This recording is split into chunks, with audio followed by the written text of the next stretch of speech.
नमस्कार, स्वागत है आपका हमारे चैनल में। इससे पहले कि हम आपको खबर बताएं, आपसे अनुरोध है कि आप इस खबर को अधिक से अधिक शेयर कर दें। विधानसभा चुनाव से पहले बांग्लादेशियों के बन रहे थे आधार वोटर कार्ड। दिल्ली पुलिस ने 11 लोगों के गैंग को पकड़ा। कबाड़ बीनने से लेकर फैक्ट्री तक में काम कर रहे घुसपैठिए फर्जी दस्तावेज तैयार करने के लिए यह गिरोह एक वेबसाइट का उपयोग करता है। इन दस्तावेजों के सहारे घुसपैठिए दिल्ली के अलग अलग हिस्सों में बस जाते हैं। ये घुसपैठिए कबाड़ बीनने से लेकर फैक्ट्रियों में काम करने में लगे हुए हैं। दिल्ली पुलिस ने जिन 11 आरोपियों को पकड़ा है उनकी पहचान अभी उजागर नहीं की गई है। दिल्ली में अवैध घुसपैठियों के विरुद्ध वर्तमान में बड़ा अभियान चल रहा है। इसी कड़ी में एक घुसपैठियों के भारतीय पहचान पत्र बनाने वाले एक बड़े गिरोह के 11 लोगों को गिरफ्तार किया गया। इस गिरोह में आधार कार्ड ऑपरेटर और टेक्निकल एक्सपर्ट भी शामिल हैं। इनके द्वारा अब तक बनाए गए पहचान पत्रों और उसे बनवाने वालों की भी पड़ताल चल रही है। दिल्ली पुलिस ने यह कार्रवाई मंगलवार 24 दिसंबर 2024 को की है। दिल्ली के डीसीपी दक्षिणी अंकित चौहान ने इस कार्रवाई की जानकारी मीडिया से साझा की है। उन्होंने बताया कि जंगलों के रास्ते भारत में घुसपैठ करने वाले बांग्लादेशी विभिन्न रास्तों से दिल्ली पहुंचकर इस गिरोह से मिलते हैं। इस गिरोह में आधार कार्ड सेंटर के ऑपरेटर, टेक्निकल एक्सपर्ट और आईडी की जानकारी रखने वाले लोग शामिल हैं। ये गिरोह इन घुसपैठियों के आधार, वोटर आईडी कार्ड सहित अन्य भारतीय दस्तावेज तैयार कर देता है। फर्जी दस्तावेज तैयार करने के लिए यह गिरोह एक वेबसाइट का उपयोग करता है। इन दस्तावेजों के सहारे घुसपैठिए दिल्ली के अलग अलग हिस्सों में बस जाते हैं। यह घुसपैठिए कबाड़ बीनने से लेकर फैक्ट्रियों में काम करने में लगे हुए हैं।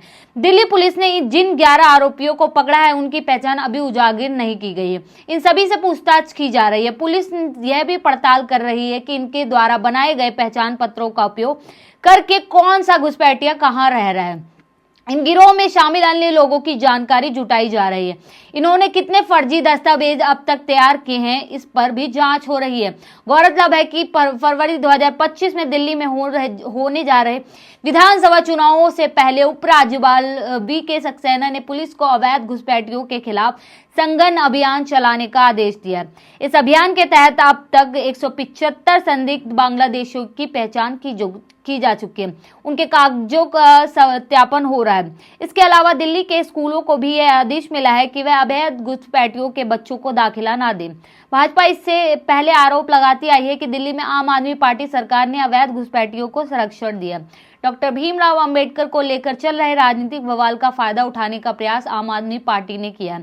भाजपा और कांग्रेस के बीच डॉक्टर अंबेडकर के सम्मान को लेकर जारी बहस के बीच केजरीवाल ने उनके नाम पर एक योजना चालू करने का ऐलान किया है। यह योजना दलित छात्रों के लिए लाई गई है। शनिवार को दिल्ली में अरविंद केजरीवाल ने इस योजना की जानकारी दी थी।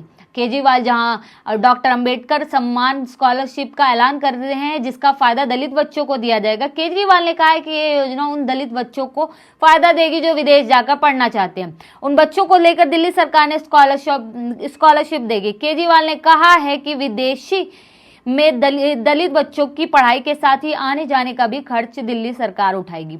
ये योजना उन बच्चों पर भी लागू होगी जिनके माता पिता सरकारी सेवा में हैं।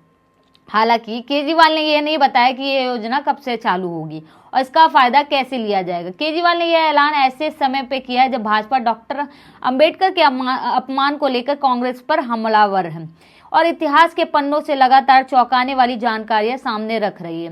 वहीं कांग्रेस गृह मंत्री अमित शाह पर डॉक्टर अंबेडकर का अपमान करने का आरोप लगा रही है। तमाम हैंडल्स ने उनका एक आधा अधूरा क्लिप भी वायरल किया। केजरीवाल का यह ऐलान दिल्ली में दलित वोटरों में दायरा बढ़ाने और आगामी विधानसभा चुनावों में फायदा लेने के कदम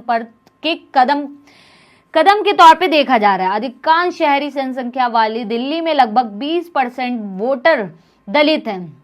वह विधानसभा चुनाव में बड़ा रोल निभाते हैं।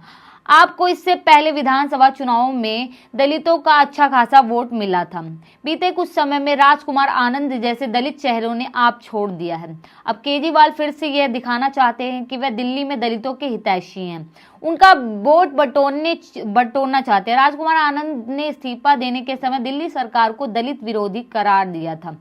ये योजना आगामी चुनावों में कितना असर डालेगी यह परिणाम देखकर पता चलेगा। जिस तरह की योजना का ऐलान केजरीवाल ने किया है, केंद्र सरकार ऐसी योजनाएं पहले ही चलाती है। इसके तहत पिछले कुछ वर्षों में सैकड़ों दलित छात्र विदेश पढ़ने जा चुके हैं। तो इस खबर में इतना ही। बने रहे हमारे चैनल के साथ। बहुत बहुत धन्यवाद।